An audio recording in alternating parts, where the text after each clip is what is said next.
SB19, hindi headliners sa Lollapalooza, pero aminin, naging headliners sa buong mundo.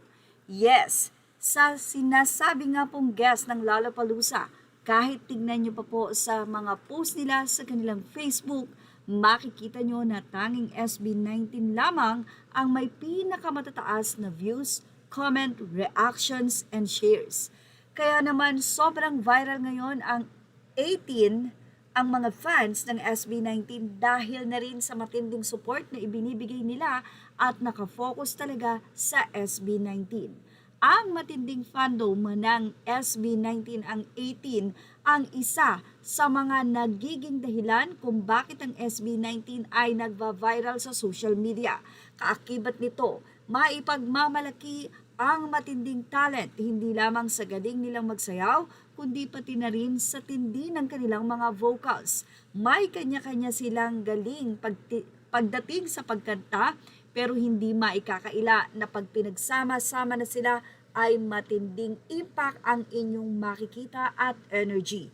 At aminin na totoo, hindi man sila headliners sa Lollapalooza, pero sila ang headlines ngayon at pinag-uusapan saan mang sulok ng mundo. Marami na tayong napatunayan na ang mga Pinoy, ang mga 80 na nagpunta doon para manood sa kainitan ng araw, pati na rin sa Luneta at sa iba't ibang panig ng Pilipinas kung saan nagkaisa at nag-sponsor pa ang kanilang mga ninong at ninangs sa pangunguna ng Department of Tourism. Ay nakakatuwa nga ang matinding impact na ito ng SB19 sa buong mundo na talaga namang pinag-usapan.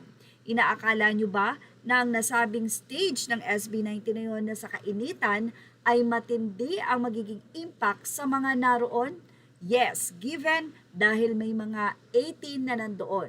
At ang isa pang newscaster kung saan ay ibinahagi niya ang matinding galing ng SB19 at ang matinding suporta ng mga 18. Nakakatuwa talaga ang nangyari ngayon dahil pinag-uusapan ang Lollapalooza because of SB19. Sa makatuwid, kasaysayan ang nagawa ng SB19 bilang unang Filipino act na nagtanghal sa Lollapalooza sa Chicago, isa sa pinakamalalaking music festival sa mundo.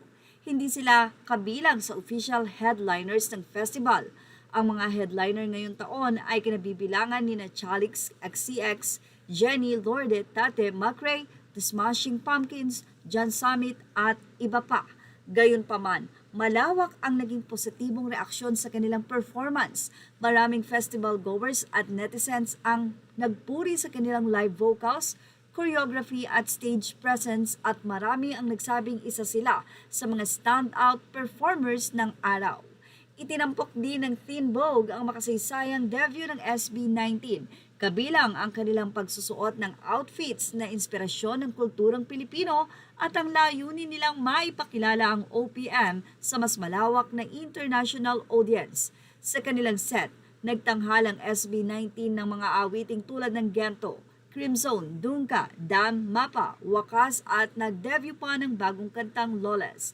Mahalagang tandaan na wala pa namang opisyal na batayan sa ngayon para sabihing SB19 ang nag-headline sa buong mundo, pero mas tumpak nating sabihin na bagamat hindi sila official headliners, naging isa sila sa mga pinaka-pinag-uusapang performers ng Lollapalooza 2026 at nag-viral ang kanilang performance online.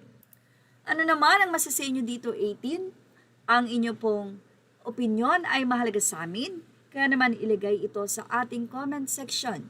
Malay nyo ang inyong mga opinion ang mailathala natin sa ating mga susunod na videos. Images are all credit to the rightful owners. Please like, share, and subscribe. And thank you for watching Showbiz Now.